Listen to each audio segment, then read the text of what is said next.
ফজরের নামাজ শেষে লা ইলাহা ইল্লাল্লাহ। লম্বা আলোচনা মনে রাখা যায় না, আলোচনা হিসেবে লম্বা আলোচনা হয়তো আমরা অনেকে পছন্দ করি, কিন্তু মনে রাখতে গেলে আসলে দেখা যাচ্ছে আলোচনার আগে কিছু মনে থাকে না। তো আমরা চেষ্টা করব আপনাদেরকে এই খুব শর্টলি কিছু আলোচনা করতে, আহ, যাতে আমাদের ইতিহাসের ধারাবাহিকতাটা একটু মনে থাকে, আর আমাদের কি করণীয় সেটা আমাদের একটু মনে থাকে, যে কেন আমরা এই পর্যায়ে পৌঁছাইলাম, যেখানে আমরা দেখতেছি যে হেফাজতে ইসলামের যেখানে মানুষ মেরে একেবারে মেসাকার করে ফেলা হচ্ছে, ওই সময় এইসব হেডিং করা হয় যে হেফাজত তাণ্ডব, অথচ তোমরা মানুষ মারা গেল সেটার ব্যাপারে কোনো কথাই থাকে না। এই যে আমরা এই কলকাতার কালচারাল হেজিমনির প্রভাবে এমন একটা পর্যায়ে এসে পৌঁছাইছি যে মুসলমান মাত্র তার জীবনের কোনো দাম নেই। তাহলে খেয়াল করেন যে কথাটা ধরেন কোনো কারণে আমাদের দেশে, আমি ভাষণ শব্দটা ইউজ করবো, আপনারা বুঝবেন আমি ভাষণ কাদেরকে বলতেছি, তাদের কোন ধরেন প্রতিমায় কেউ আগুন দিল, তারা নিজেরাই মাঝে মাঝে দেখবেন নিজেরাই আগুন দেয়। এইটা নিয়ে দেখবেন প্রথম আলোতে আমাদের ফ্যাক্ট চেকার কিছু আছে, তারা কিন্তু ভালো করে হেডিং দিয়ে দেয়, একেবারে ফ্রন্ট পেজে দেখবেন যেটা হেডিং, অমুক জায়গায় আগুন লেগে এতগুলো এই হয়েছে, এতগুলো ঘর পোড়া গেছে বা প্রতিমা ভাঙচুর ইত্যাদি। কিন্তু হিন্দুস্তানের রিসেন্ট মুসলমানদের উপরে যে পরিমাণে জুলুম করা হচ্ছে, আসামে প্রায় 5 লাখের বেশি মানুষের নাগরিকত্ব কেড়ে নেওয়া হয়েছে। একই দৃশ্য করা হয়েছে আমাদের পশ্চিমবঙ্গে, আমাদের পাশের একটা রাজ্য, এরকম সব জায়গাতেই। এবং নামাজ চলা অবস্থায় মসজিদে ধরেন তারা কি ঢোল ঢমর বাজাচ্ছে। এটা দেখবেন যে প্রথম আলোর কোথাও আপনি হেডিং খুঁজে পাচ্ছেন না যে ওইখানেও যে সেকুলার লিবারেল ডেমোক্রেটিক দৃষ্টিকোণ থেকে দেখলেও যে এটা অপরাধ, একজন মানুষের ধর্ম পালনে ব্যাঘাত ঘটাবো, এটা কিন্তু আপনি কোথাও তাদের আলোচনায় পাবেন না। বরঞ্চ আলোচনায় কি পাবেন, ওই ধরেন একটা হুজুর তার ভাই করছে, হুজুরের নামে দিয়ে দিচ্ছে, ওই হুজুরের নামে কিন্তু বড় বড় হেডিং আপনারা খুঁজে পাবেন। রফিকুল ইসলাম মাদানী সাহেব বিয়ে করছেন, দেখবেন যে এগুলো খুব হেডিং আপনি খুঁজে পাবেন। ইভেন হেফাজতের মহাসচিব মহোদয়, তিনি তার ওয়াইফ মারা যাওয়ার পরে তিনি আরেকজন বিধবা, ওনার সন্তান আছে, ওনার সন্তান ওনাকে ধরে বিয়ে করে দিচ্ছে, এটা দেখবেন হেডিং এ চলে আসবে, বিয়ে করলেন, দ্বিতীয় বিয়ে করলেন হেফাজতের মহাসচিব। এবং আরেকটা জায়গায় হেডিং দেখলাম যে স্ত্রী মৃত্যুর 14 দিনের মাথায় বিয়ে করলেন হেফাজতের মহাসচিব, তা জানি কত অপরাধ তিনি করে ফেলছেন, স্ত্রী মৃত্যুর 14 দিন পর তিনি বিয়ে করছেন। এনিওয়ে, তো এটা হলো আমাদের এই অবস্থানে আমরা আসছি, এখানে ইসলাম পালন করাটা অপরাধ। এটা হলো কলকাতার কালচার। তারা সকল এই জায়গাতে তারা ইসলামটাকে ক্রিমিনালাইজ করে ফেলতে পারছে, অথচ মুসলমানদের দেশে Islamic culture, Islamic value, Islamic ethics, Islamic moral, এগুলো স্বাভাবিক থাকবে। কিন্তু এটা হয়ে গেছে নির্দিষ্ট কিছু বর্গের আচরণীয় বিধান, নির্দিষ্ট কিছু মানুষের আচরণীয় বিধান, এবং এটা হলো ক্রিমিনালদের একটা সর্বোপরি বৈশিষ্ট্য, যারাই স্পেশালি স্কুল কলেজ ইউনিভার্সিটিতে পড়েও ইসলামিক কালচার তারা মেনে চলতে চাইবে, এরা হলো উগ্র। এবং আপনারা আওয়ামী লীগের আমরা দেখেছেন, দাড়ি রাখলে উগ্র বলা হতো, ইভেন জাজাকাল্লাহ বললে উগ্রবাদী বলা হতো, আলহামদুলিল্লাহ বললে উগ্রবাদী বলা হতো, আসসালাম আলাইকুম না বলে আসসালাম আলাইকুম বললে উগ্রবাদী বলা হতো, বা উগ্রবাদীদের বৈশিষ্ট্য হিসেবে চিহ্নিত করা হতো। এবং বিশেষ করে প্রাইভেট ভার্সিটি ফলাফলের উপরে কিন্তু এখন একটা তারা অপবাদ দেয়, প্রাইভেট ভার্সিটি থেকে টুমকি টুমকি বের হয়, ইত্যাদি ইত্যাদি ইত্যাদি।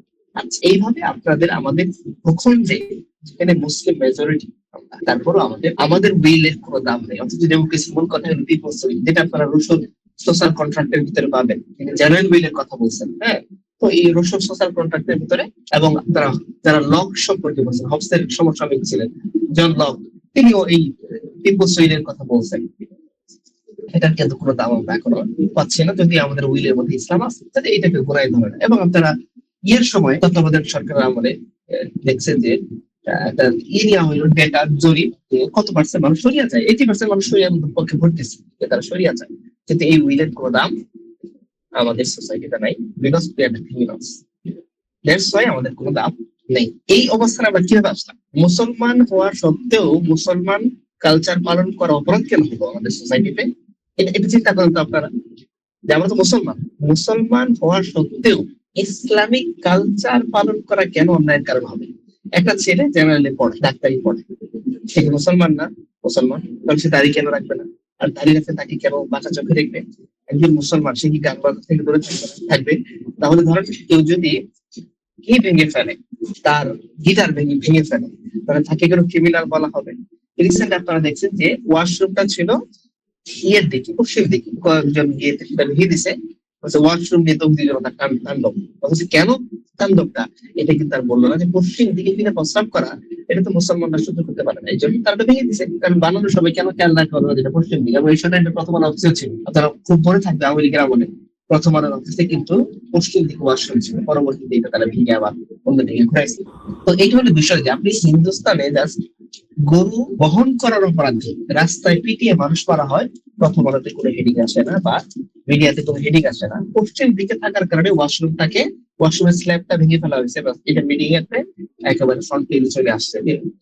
ওয়াশরুমের কি বলে তৌহিদি জনতার তাণ্ডব, হেফাজতের তাণ্ডব, যে একটা গাছ কেটে ফেলছে, প্রথম আলো হেডিং দিয়ে 2013 সালের পোস্টটা এখনো প্রথম আলো অফিসিয়াল পেজে আছে। কি হেফাজতের তাণ্ডবে গাছ কেটে ফেলছে, বনি আদমের যে গাছের মূল্য তাদের কাছে কি অনেক বেশি। তার মানে আমরা এখন এমন একটা পর্যায়ে আছি যেখানে আমাদের কালচার পালন করা, মুসলমান হিসেবে তার ইমানের প্রকাশ ঘটানো, মুসলমান হিসেবে সুন্নতের প্রকাশ ঘটানো, মুসলমান হিসেবে সাহাবে কিংবা আদর্শের প্রকাশ ঘটানোটা আমাদের সোশ্যালি অপরাধ হয়ে গেছে, তাই না? এই অবস্থাটা কেন আসলাম, এটাই কলকাতা কালচার রীতি, যে আমরা মুসলমান মেজরিটির কান্ট্রিতে বাস করার পরেও, আমাদের স্টেটের অধিকাংশ মানুষ মুসলমান হওয়ার পরেও এখানে ইসলামী সংস্কৃতির কথা বলা যায় না। বাট হিন্দুস্তানে মুসলমানদের সংখ্যা কয়েক কোটি থাকা, 10-15 কোটি থাকা সত্ত্বেও ওইখানে আপনি ইসলামের কথা বলতে পারবেন না, ওইটা রাইট। আবার মুসলমানদের সংখ্যাগরিষ্ঠ অঞ্চলে ইসলামের কথা বলতে পারবেন না, এটাও রাইট। ওদের দেশে হিন্দুরা হিন্দুত্ববাদের কথা বলবে, ওইটাও রাইট। এই দেশে মুসলমানরা খিলাফতের কথা বলবে, এটা হলো ক্রিমিনাল আচরণ, এটাও রাইট। এটাই হলো কলকাতা কালচার। ওরা আমাদেরকে সব দিক থেকে এখনো পর্যন্ত 47-এর আগে যেমনটা ছিল সব দিক থেকে আমাদেরকে নিয়ন্ত্রণ করতো, আমাদের স্কুল কলেজ ইউনিভার্সিটি মিটে দেয় নাই, ওই ব্যাপারটা তারা এখনো নিয়ন্ত্রণ করতেছে। যেমন ধরেন আপনারা যখন দেশ আলাদা, আমরা স্বাধীন দেশ পাইনি, তখন ঢাকা ভার্সিটি হওয়ার একটা উদ্যোগ নেওয়া হলো। আবুল মকসুদের বই আছে, প্রথম থেকে বেরিয়েছে, বইটা পড়বেন আপনারা।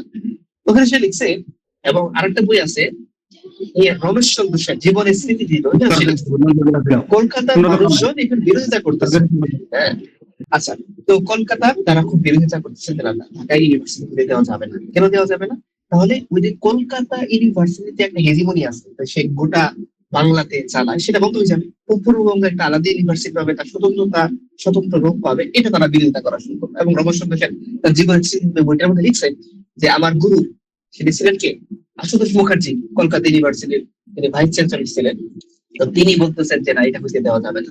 পরবর্তীতে ইংলিশ সরকার লর্ড তাকে ডেকে নিয়ে বলছে, দেখো ইউনিভার্সিটি বানাবোই, কি হলে তোমরা ইউনিভার্সিটি করতে দিবা সেটা বলো। তখন বলছে ঠিক আছে, আমাদেরকে কারমাইকেল প্রফেসর এরকম কয়েকটা 5টা বড় বড় পদ দেন, তাহলে আমরা মেনে নিব।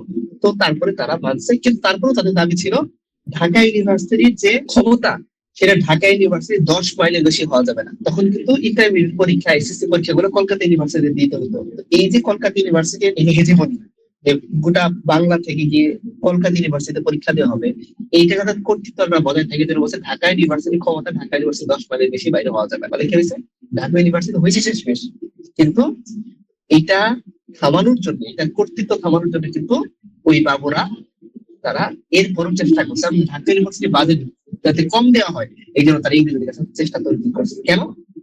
তারা যাতে কলকাতা ইউনিভার্সিটির মাধ্যমে তাদের কালচারাল হেজিমনিটা বজায় রাখতে পারে এইভাবে। এবং এখনো পর্যন্ত স্টিল আপনারা সেটা পাবেন যে বাঙালি সংস্কৃতি বলে আমাদেরকে কিন্তু সেই কলকাতার কালচারটাকে চাপিয়ে দেওয়া হচ্ছে। মঙ্গল শোভাযাত্রার নামে কলকাতার হিন্দুয়ানি পৌত্তলিকতা আমাদের উপরে সার্বজনীন কালচার করে চাপিয়ে দেওয়া হচ্ছে। রবীন্দ্রনাথের মধ্যে একজন ব্রাহ্ম কবি, তিনি কিন্তু মানে ধর্ম নিরপেক্ষ কেউ না, সেকুলার কবি না, হ্যাঁ, তিনি কিন্তু ব্রাহ্ম কবি। তার বাবা দেবেন্দ্রনাথ ঠাকুর, তার দাদা দ্বারকানাথ ঠাকুর সবাই ব্রাহ্ম ধর্মের অনুসারী ছিলেন, এবং ব্রাহ্ম ধর্ম এই ঠাকুর পরিবার পৃষ্ঠপোষকতা করেছে, এটা তো ইতিহাসের সবার জানা কথা। হ্যাঁ, তার দাদা দ্বারকানাথ ঠাকুর, তার বাবা বিশেষ করে দেবেন ঠাকুর, তিনি তো ব্রাহ্ম ধর্মের বড় একজন ঋষি ছিলেন, এবং তিনি এই ব্রাহ্ম ধর্মকে সংস্কার করেছেন। কাজে তিনি ব্রাহ্মবাদী কবি, ব্রাহ্মণ আছে একজন ব্রাহ্ম ধর্ম, এটা রাজা রামমোহন রায় সহ অন্যান্যরা এটাকে প্রচার করছেন। তাহলে এই দৃষ্টিকোণ থেকে যদি আমরা দেখি, তাহলে কিন্তু তাদেরকে আপনারা নিউট্রাল বলতে পারবেন না। তারা ব্রাহ্ম ধর্ম কিন্তু হিন্দু ধর্ম কিন্তু বলেন পৌত্তলিকতার একটা শাখা। তো পৌত্তলিকতার শাখার অনুসারী একজন মানুষের কালচারকে বলা হবে সর্বজনীন বাংলার কালচার। আর আপনার যে কালচার বলবে এটা হলো আরবের কালচার। এই যে আপনি ক্রিমিনাল হয়ে গেলেন, এবং আপনি অবাক হবেন, এটাই হলো আরএসএস বিজেপির বয়ান। তাদের কাছে কি ইসলাম, মুসলমান হলো বহিরাগত। আর হিন্দুস্তানে যত ধর্ম আছে, যেমন ধরেন জৈব, শাক্ত, তারপরে ধরেন বৌদ্ধ, তারপরে ধরেন হিন্দু নামে যেটা ব্রাহ্মণত্ববাদ বলে, এটা হলো ইন্ডিয়ান কালচার। আর মুসলমানদের কালচার বলে এটা আরবের কালচার। এটা হলো পুরা সাভারকারের যে বয়ান, হিন্দুত্ববাদের বয়ান, ওই একই কথা সাভারকার বলছে। হিন্দুত্ববাদ যে বইটা সে লিখছে, এখানে একই কথা বলছে যে এটা হলো বিদেশি, ভারতীয়, বহিরাগত। সাভারকার অনুসারে আরএসএস, বিজেপি একই কথা বলে।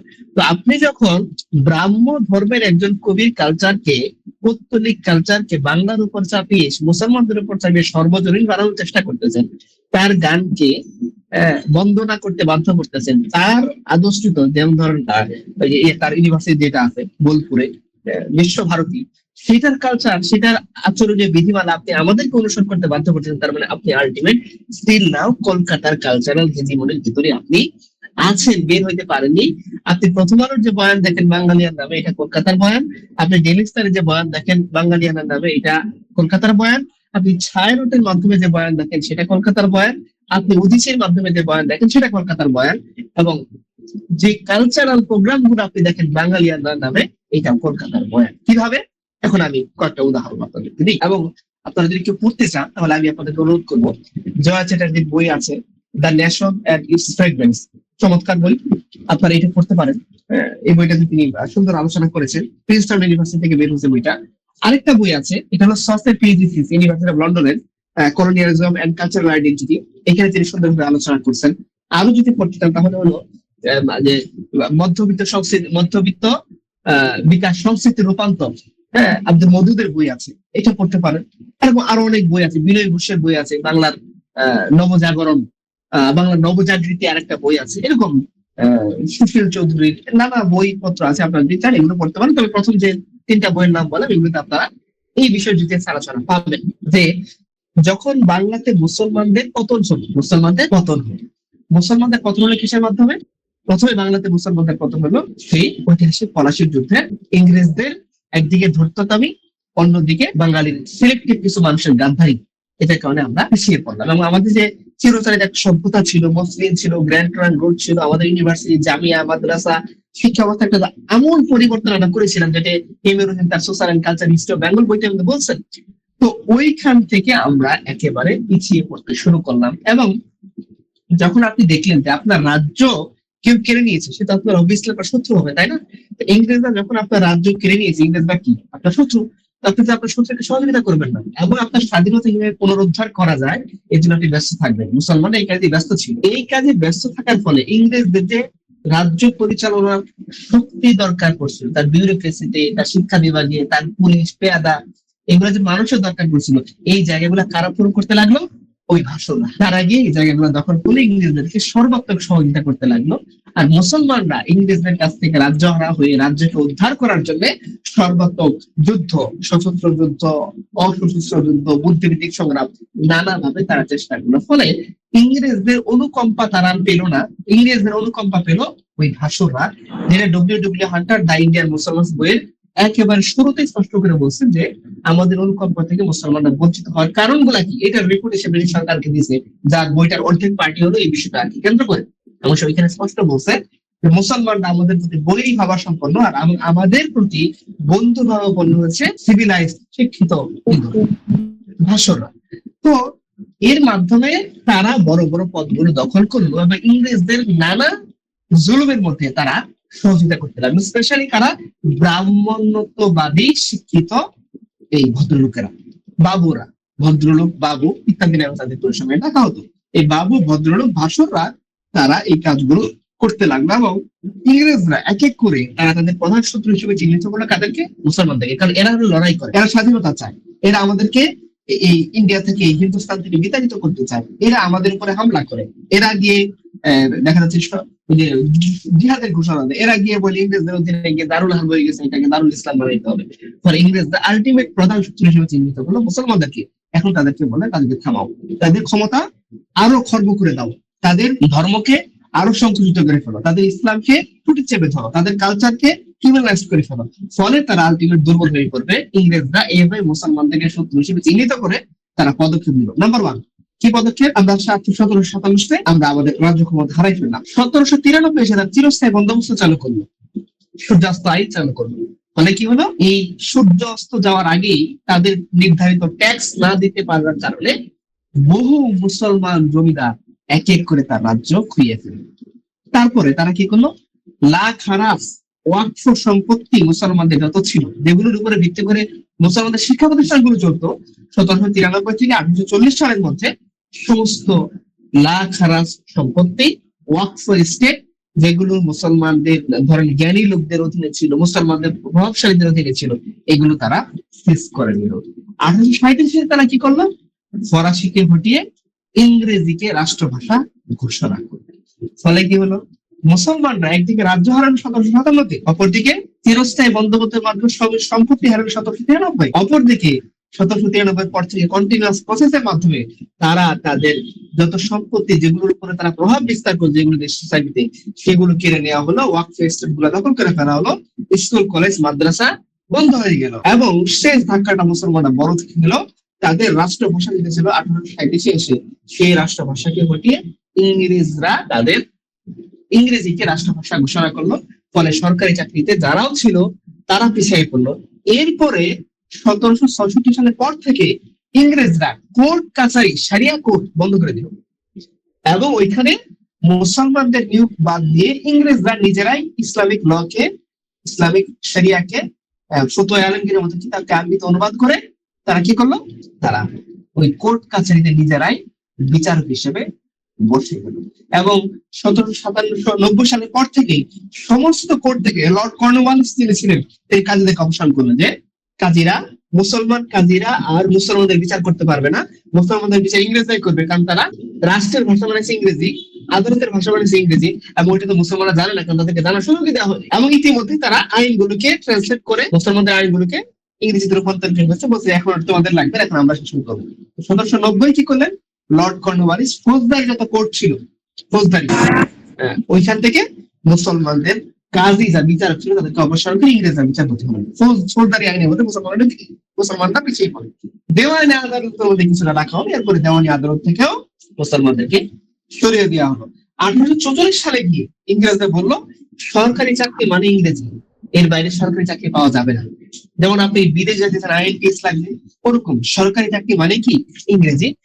ইতিমধ্যে মুসলমানদের শিক্ষা প্রতিষ্ঠান কিন্তু বন্ধ হয়ে গেছে, আবার ইংরেজিকে বাধ্যতামূলক করা হয়েছে। ফলে কি হয়েছে, ফলে মুসলমানরা সরকারের কোন উচ্চ পদস্থ পোস্টে তারা ঢুকতে পারেনি। কেন পারেনি, মুসলমানদের মাদ্রাসাগুলো তো যে সম্পত্তির উপর ভিত্তি করে চলতো সেগুলো নিয়ে নেওয়া হলো, কিন্তু ইংরেজরা তো স্কুল বানানো, তারা মুসলমানরা কেন স্কুলে পড়লো না? ইংরেজরা সমস্ত স্কুল বানিয়েছে, কেউ মুসলমানদের ঢুকতে দেওয়া হয়। হিন্দু কলেজ বানানো হলো 1817 সালে, কিন্তু 1855 সাল পর্যন্ত এই হিন্দু কলেজে মুসলমানদের ঢোকা, মুসলমান তো দূরের কথা, ব্রাহ্মণ ছাড়া অন্য কারো ঢোকা হারাম ছিল, যদি মুসলমানরা শিক্ষা অর্জনের সুযোগ পায়নি। দেখেন 1844 সালে ইংরেজিকে কি করা হচ্ছে, সরকারি চাকরির জন্য বাধ্যতামূলক করা হচ্ছে, কিন্তু এর আগে সেখানে মুসলমানদের ঢোকা কি হারাম। এবং আপনারা অবাক হবেন, 1857 সালে যখন কলকাতা ইউনিভার্সিটি বানানো হলো, সেই কলকাতা ইউনিভার্সিটি মুসলমানদের জন্য ঢোকা হারাম, মুসলমানরা পড়তে পারবেন। তাহলে 1834 সালে ইংরেজিকে বাধ্যতামূলক করলেন, এরপরে 1857 সাল পর্যন্ত সৌদি প্রতিষ্ঠান আপনি বানাইলেন, সেখানে মুসলমানদের ঢুকতেই দিলেন না। তাহলে বলেন মুসলমান ইংরেজি পড়তে শিখবেন, সরকারি প্রতিষ্ঠানে কিভাবে যাবে, পারল না। তাহলে সার্বিক দিক থেকে মুসলমানরা খেয়ে গেল, পিছিয়ে পড়লো। এবং এই পোস্ট পদবী গুলো, ইংরেজদের চাকর বাকর, খাদেম, ইংরেজদের কেরানি, ইংরেজদের ডেপুটি ম্যাজিস্ট্রেট পর্যন্ত বঙ্কিম যেরকমটা ছিলেন, হওয়ার জন্য সুযোগটা পুরোপুরি এই সমস্ত ব্রাহ্মণ্যবাদী RSS বিধিবিদ পুত্রপুরুষদের হাতে, পুরোপুরি হাতে চলে গেল।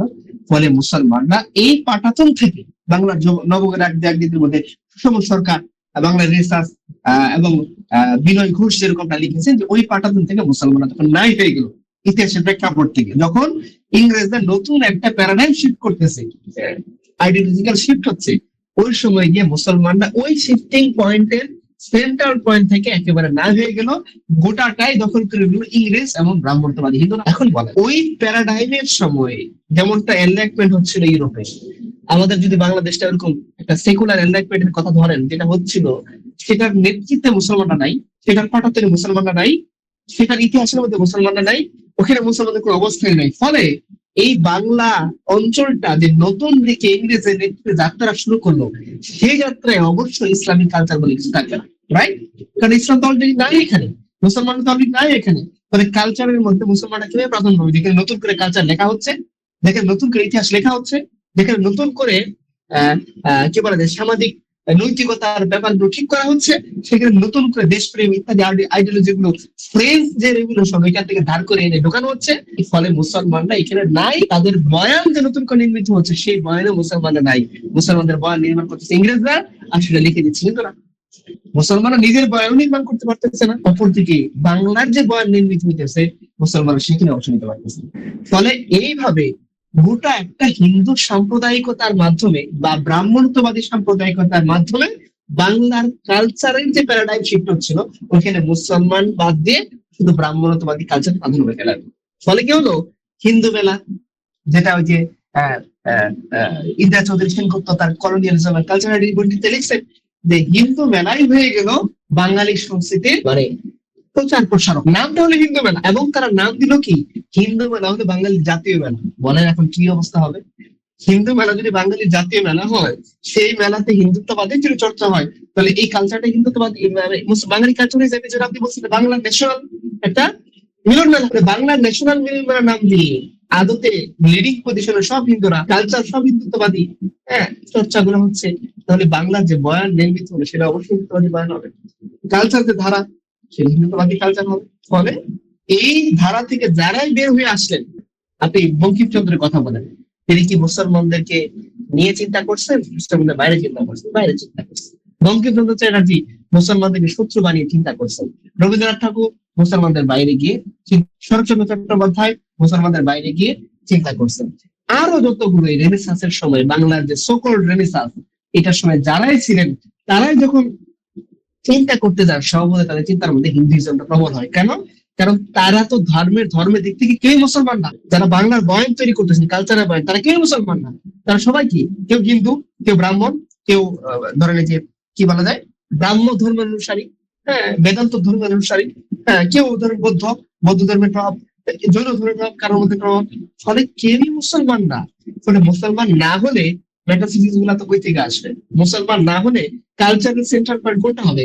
মুসলমান না হলে যখন আইডিওলজি আপনি নির্মাণ করবেন, সেটার মূল বিন্দুটা কোথায় হবে? হিন্দুইজম, ব্রাহ্মণত্ববাদ, জৈন ধর্ম, শৈব ধর্ম, শাক্ত ধর্ম, ব্রাহ্ম ধর্ম, এগুলোই হবে। এগুলো কি পৌত্তলিক ধর্ম নাকি এগুলো একত্ববাদী ধর্ম? পৌত্তলিক ধর্ম। ফলে পৌত্তলিক ধর্ম থেকে জন্ম নেওয়ার সংস্কৃতি কি হবে? পৌত্তলিক হবে। পৌত্তলিক ধর্ম থেকে জন্ম নেওয়া নতুন যে বাংলার কালচার, সেটা কি হবে? পৌত্তলিক হবে। পৌত্তলিক ধর্ম থেকে, পৌত্তলিক আদর্শ থেকে, পৌত্তলিক ফিলোসফারদের নির্মিত যে প্যারাডাইম, যে ডিসকোর্স, সেই ডিসকোর্সটা কি হবে? পৌত্তলিক হবে। ফলে আপনি যখন নতুন ডিসকোর্স নির্মাণ করবেন, সেখানে পৌত্তলিকতাই প্রাধান্য পেল, ইসলাম মুসলমান সব ক্রিমিনালাইজড হয়ে গেল, এবং এগুলোকে চিহ্নিত করা হলো বিদেশি হিসেবে, যেটা পরবর্তীতে সাভারকার বয়ানে, দামোদর সাভারকারের বয়ানে কিন্তু সেটা স্পষ্ট হয়ে গেল। এবং তারা মুসলমানদেরকে শত্রু হিসেবে চিহ্নিত করলো, কালচারালি, পলিটিক্যালি, ইকোনমিক্যালি, সব দিক থেকে ঘোষণা করলো ইংরেজদের সাথে সুর মিলিয়ে। বাট ইংরেজদের দরকার পড়ছিল মুসলমানদেরকে ক্রিমিনাল প্রমাণ করা, যাতে তারা মুসলমানদের হাত থেকে হিন্দুদেরকে রক্ষা করছে এই বয়ানটা এস্টাবলিশ করা সহজ হয়। ফলে এই বয়ানটাতে ইংরেজরা প্রত্যক্ষভাবে মদত দিল, যার একটা হলো স্যার উইলিয়াম জোন্স, যিনি এসে এই যে এশিয়াটিক সোসাইটি গঠন করলেন। তার আরো একজন প্রবাদ পুরুষ বলতে উইলিয়াম ক্যারি, যিনি এসে বাংলা ভাষাটাকে চেঞ্জ করে ফেললেন, হিন্দুয়ানি করে ফেললেন। এইভাবে প্রত্যক্ষ মদত, ইংরেজের প্রত্যক্ষ মদতে বেঙ্গল ইন্টেলিজেন্সিয়া যারা ছিলেন, হিন্দু, ব্রাহ্মণ, কেউ ব্রাহ্ম ধর্ম অনুসারী, এরা এই সবাই মিলে কালচার, ডিসকোর্স, প্যারাডাইম, ইডিওলজি সব দিক থেকে পৌত্তলিকতার প্রভাব নির্মিত ইংরেজদের বয়ানটাকে তারা বাংলার মূল বয়ান বলে চালিয়ে দিলেন। কারণ তখন কিন্তু মুসলমানরা নাই, সেই পয়েন্টটা আমি আগেই বললাম। ফলে এইভাবে আমাদের বাংলার যে কালচারটা ইংরেজদের অধীনে 1757 সালের পরে, স্পেশালি 19 শতকে এসে যে নতুন দিকে যাত্রা শুরু করলো, সেই যাত্রাটা পুরোপুরি কোন দিকে ছিল? হিন্দুয়ানির দিকে যাত্রা ছিল। এবং স্পষ্ট করে এই কথাটা বসন্ত চ্যাটার্জির একটা বই আছে, ইনসাইড বাংলাদেশ টুডে, আপনারা পড়তে পারেন সেখানে। এবং জয়া চ্যাটার্জি তার বই the national and its fragments, এই বইটার মধ্যে বলছেন এই যে নতুন দিকে যাত্রা, এটা পূর্ববর্তী হিন্দুয়ানির দিকে যাত্রা, এখানে কোনো ইসলাম নাই। আমি কিন্তু দুজন হিন্দুর কথা বললাম, রেফারেন্স হিসেবে, কারণ মুসলমানরা বললে আপনি বলবেন যে এখানে একটা বায়াসনেসের সুযোগ আছে, বায়াস নো বায়াস, তারা সবাই হিন্দু মানুষ। তারাই বলতেছে এই নতুন যাত্রা ছিল হিন্দুত্ববাদী আদর্শের দিকে, হিন্দুয়ানি আদর্শের দিকে যাত্রা, যেখানকার নবী হিসেবে কারা আসছেন, বঙ্কিমচন্দ্র চ্যাটার্জি, রাজা রামমোহন রায়, রবীন্দ্রনাথ ঠাকুর, ইনারা প্রমুখ, এবং ওনারা সবাই কি অমুসলিম, ওনারা সবাই কি পৌত্তলিকতার দ্বারা প্রভাবিত, বিশেষ করে রবীন্দ্রনাথ প্যান্থিজম, শ্রীনাথ প্যান্থিজম দ্বারা প্রবলভাবে প্রভাবিত ছিলেন। আচ্ছা, ফলে এই বয়ানটাই কিন্তু বর্তমানে একটা পরিশীলিত রূপ ধারণ করে আমাদের উপর চলতেছে। যে বয়ানটা কলকাতা নির্মিত হলো, ওই বয়ানটি স্টিল নাও বাঙালিয়ান নামে স্টিল নাও আমাদের উপরে চালিয়ে দেওয়া হচ্ছে। তার এক্সাম্পল কি পাবেন? যেমন ধরেন পৌত্তলিক ধর্মের একটা হলো কি, পৌত্তলিকতার প্রভাব কি, যেমন রবীন্দ্রনাথের পৌত্তলিকতা কেমন ছিল, প্যান্থিস্টিক ছিলেন, সর্বেশ্বরবাদী। তিনি কি করতেন, এই পৃথিবীটাকে স্পিনোজার মতো করে চিন্তা করতেন, পৃথিবীটাকে ঈশ্বর মনে করে তিনি সেটা পূজা করতেন। তার মানে আপনি দেখবেন প্রকৃতি পূজার যে একটাই সেটা কিন্তু তার প্রত্যেক গানে গানে আপনি খুঁজে পাবেন। হ্যাঁ, ও আমার দেশের মাটি, তোমার পরে ঠেকাই মাথা, তোমাতেই বিশ্বমায়ের আচল পাতা, তুমি যে সকল সোহা সকল বহা মাতার মাথা।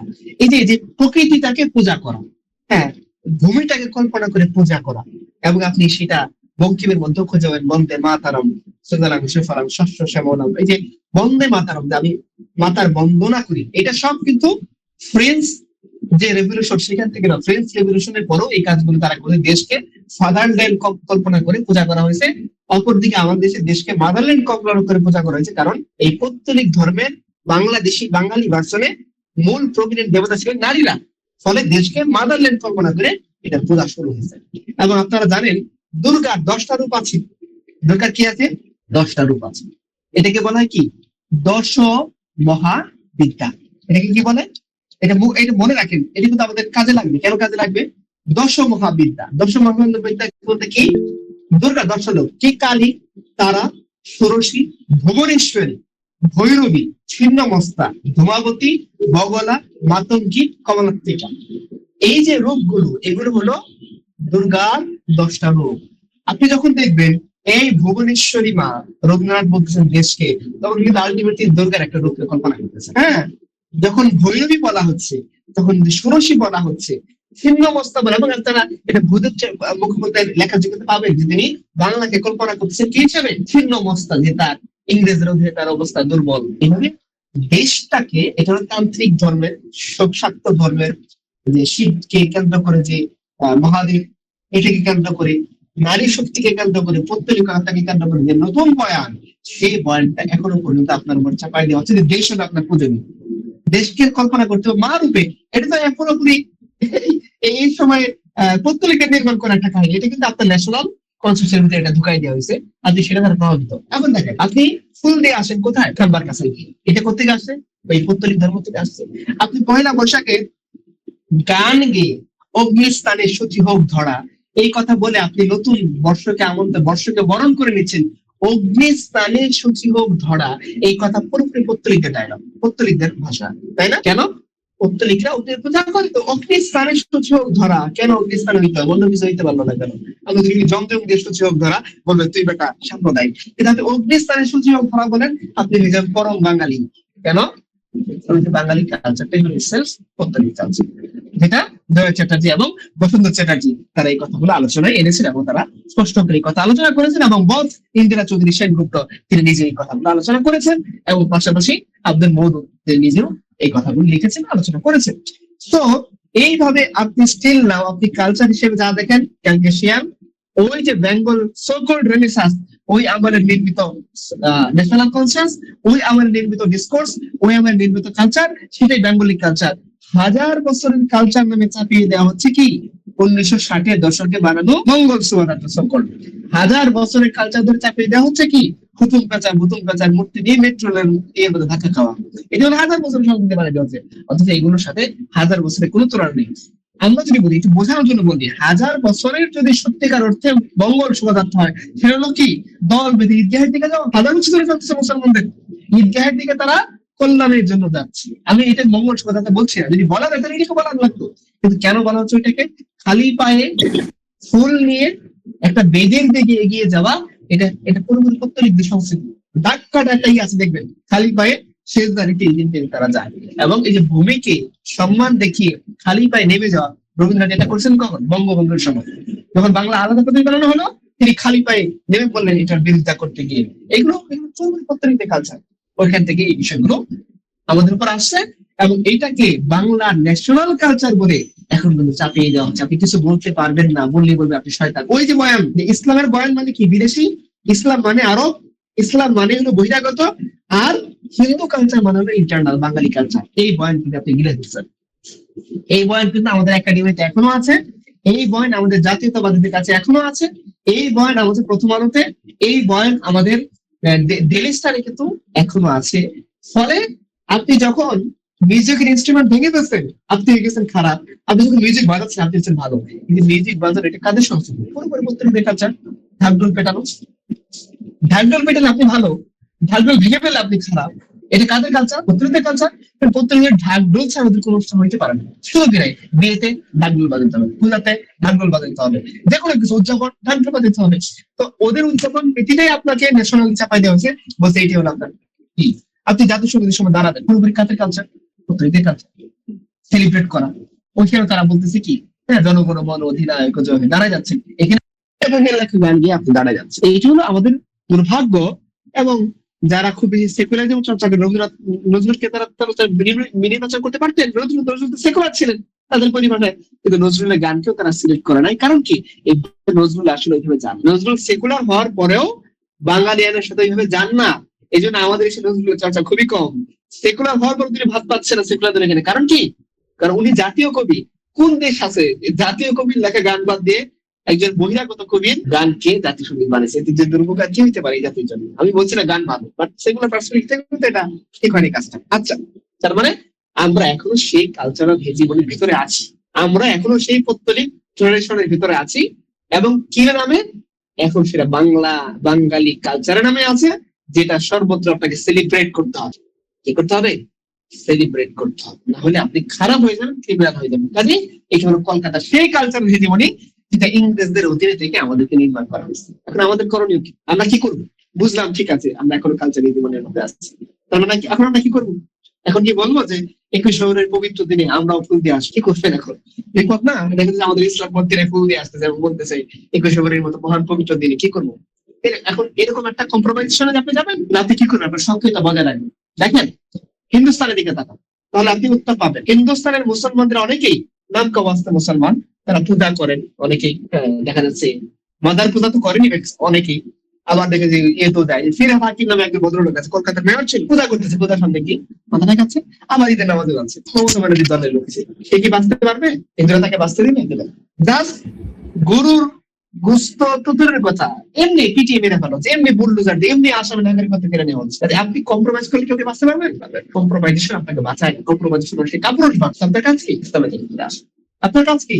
যত জুলুম হয় তত আর ইসলামের দিকে আক্রান্ত হয়ে থাকে না। ইসলামের বাইরে আমার কোনো সমাধান নেই। কারণ ইসলামটাকে যদি আপনি সমাধান হিসেবে না বানান, আপনি হিন্দুস্তানের দিকে তাকান, হিন্দুত্ববাদ সবাই জানে খারাপ, সেকুলারও বলতেছে খারাপ, হ্যাঁ, এবং সেকুলার একাডেমিতে প্রচুর লেখালেখি আছে হিন্দুত্ববাদ নিয়ে।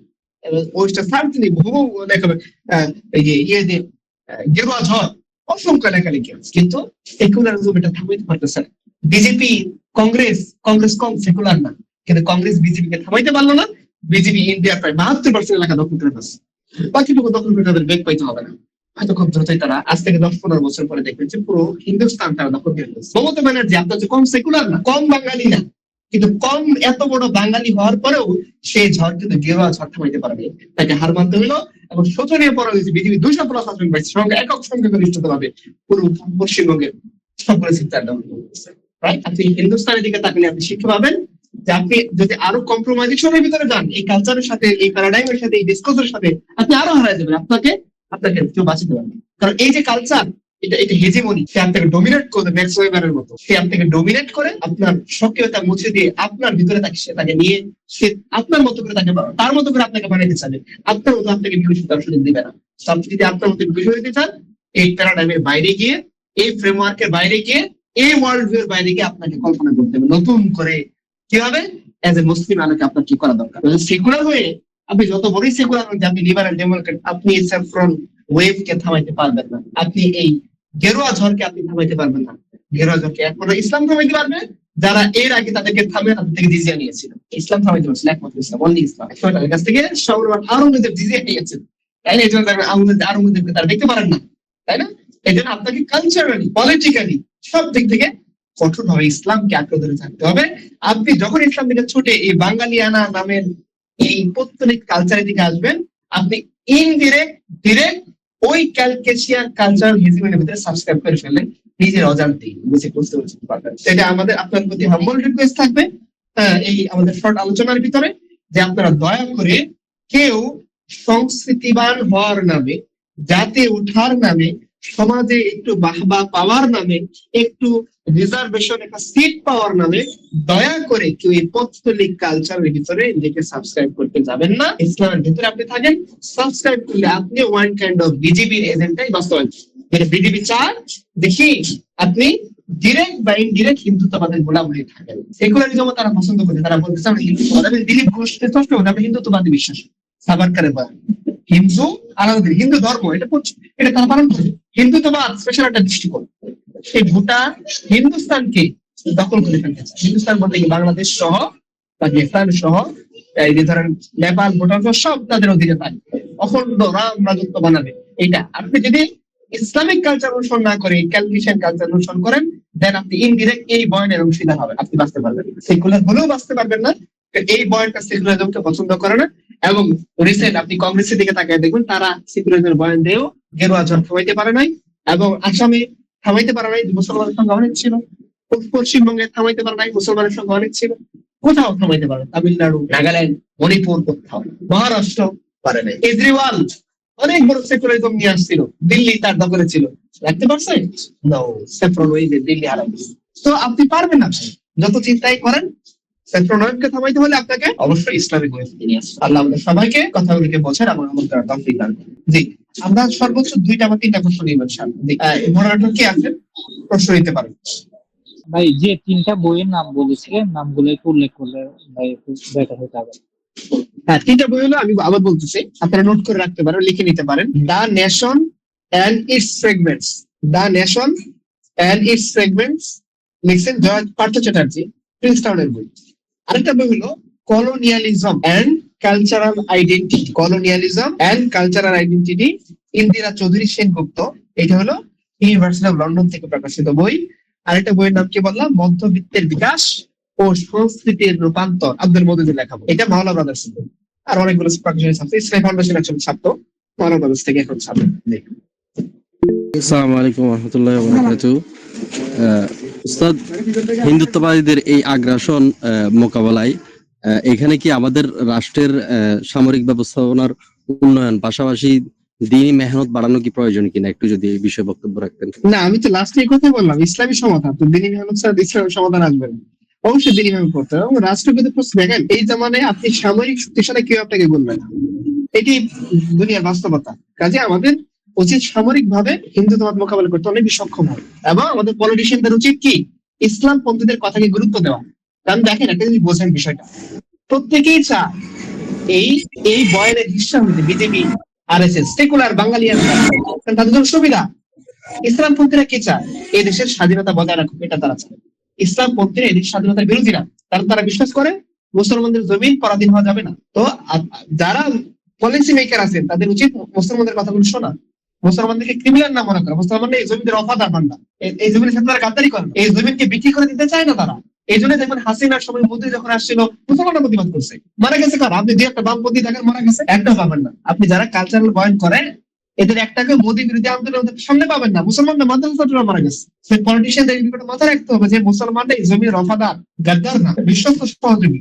তাদের কথা মনোযোগ শুনতে হবে এবং ইসলামকে আঁকড়ে ধরতে হবে। ন্যাশনকেও, আমাদের জাতিকে, আমাদের স্টেটকে, আমাদের পলিটিশিয়ানদেরকে ইসলামকে আঁকড়ে ধরে পলিসি সেট আপ করতে হবে। নয়তো আপনি এই ঘেরা ঝড়টাকে বাজাতে পারবেন না। যেমন হায়দ্রাবাদ পারে নাই, যেমন সিকিম পারে নাই, আপনিও পারবেন না, কারণ আপনার 3 দিকে হিন্দুস্তান। জি আচ্ছা ভাই, উস্তাদ, ধন্যবাদ। আরেকটা বিষয় হচ্ছে যে আমাদের ইসলামপন্থী বলতে যারা রাজনৈতিকভাবে ইসলামপন্থী আছেন, বিভিন্ন ইসলামিক দল, ওনারা অনেক সময় দেখা যায় যে অন্য পার্শ্ববর্তী রাষ্ট্রদের সাথে লবিং করা। আর যারা আছেন অন্যান্যরা যারা ইতিহাস সম্পর্কে বলতেছেন, আমাদেরকে অনুপ্রেরণা দিচ্ছেন অথবা আমাদের পূর্ববর্তীদেরকে অনুসরণের কথা বলতেছেন, ওনারা অনেকটা নিরীহ। তাহলে সেক্ষেত্রে আসলে ওনারা মূল্যায়ন পাবেন কিনা রাষ্ট্রের কাছে, অথবা রাষ্ট্র কি ওনাদের কথা শুনবে রাষ্ট্র কিনা? রাষ্ট্র কখনোই আপনার কথা শুনবে না, আপনাকে ওই অবস্থায় দায়িত্ব যে আপনার কথা শুনতে বাধ্য হবে। এই জন্য আপনার সামাজিক শক্তি অর্জন করতে হবে। রাষ্ট্র কখনো কারো গোড়ায় ধরে না শক্তি না থাকে, এটাই বাস্তবতা। বামপন্থীরা 4 জনের কারণে কথা শুনে, কারণ শক্তি আছে, আপনার শক্তি নাই। শক্তিমান না হলে কেউ কথা শুনে না ভাই। তো কেন ন্যাশনাল বৈশিষ্ট্য ম্যাক্সওয়েবার এগুলো লিখেছেন, হবসের লেভিথিয়ান ফর হবস এগুলো কথা লিখছেন যে শক্তি না থাকলে আপনাকে গুম করবে না। যেন মুসলমানদের উচিত শক্তি অর্জন করা, মুসলমান শক্তি অর্জন করে নাই কেন? এটা মুসলমানদের দোষ। মুসলমান নিরীহ কেন? হিন্দুত্ববাদ বিজেপি কমিটি শক্তি অর্জন করতেছে, আপনার শক্তি নাই কেন? আপনি খালি নারায় তকবীর শুনছেন আর জিহাদে আলোচনা করে গরম করে পরে দিন জেলে চলে গেছেন, আর তো কোনো কাজ নেই আপনার। আপনার আরো কাজ আছে, আপনার সোসাইটিতে আপনি কেন কাজ করেন? স্বাধীনতার পর কেন আপনি এত বছর হয়ে গেল? 47 থেকে হিসাব করলে তো আরো কত বছর আমরা কেন কাজ করলাম? আমাদের সোশ্যাল পাওয়ার কেন নেই? আমরা কেন কেন গেছি ওয়েস্টার্ন পলিটিক্স এ সাবস্ক্রাইব করতে? আমরা ইসলামিক পলিটিক্স করতে পারতাম না? পাওয়ার প্রেশার গ্রুপ হইতে পারতাম না? আমরা বামপন্থীরা 10 জন হলে মিডিয়া থাকে 20টা, আর আমরা 10 জন হলে মিডিয়া 2টাও যায় না। কেন যায় না? কোনো ক্ষমতা নেই আমাদের, কারণ আমরাও দিন শেষে আমরা যখন গিয়ে এই বিষয়গুলোতে ফোন দিয়ে আসি, আমাদের শখে বয়ান থাকে কি আর? আপনাকে কেন গোনা ধরবে? আপনি তো ওদের বয়ানে সাবস্ক্রাইব করে ফেলছেন ভাই। তা আপনাকে সে গোনাই ধরবে কেন? তো ওদের দেখতেছে মোমবাতি আগে জ্বালাইতে হবে, তুমি হারাম বলতে এখন তুমি আমার সাথে মোমবাতি জ্বালাও, তুমি আমার ভাই, তুমি আমার বয়ান খাই ফেলছো, তুমি আমার আন্ডারে চলে আসছো, তার থেকে গোনাই ধরবে। আপনার উচিত আপনার বয়ানকে শখে ভাবে নির্মাণ করে সমাজে অর্জন করে, নয়তো আসলে ভাই আলাপ আলোচনা করে কোনো লাভ। আলাপ আলোচনা ধন্যবাদ। এগুলো জি আমাদের, আমি লাস্ট পয়েন্ট বলতে চাই, আমাদের কাছে কি মুসলমানদের উচিত সামাজিক শক্তি অর্জনে মনোযোগ দিতে হবে, যাতে তাদের কথা শুনতে বাধ্য হবে। কারণ কি এটা ন্যাশনাল সিকিউরিটির জন্যই, ন্যাশনাল সিকিউরিটির জন্যই ইসলাম দরকার। জি আচ্ছা, তাহলে শেষ করি আমরা ইনশাআল্লাহ, 10টা বেজে গেল।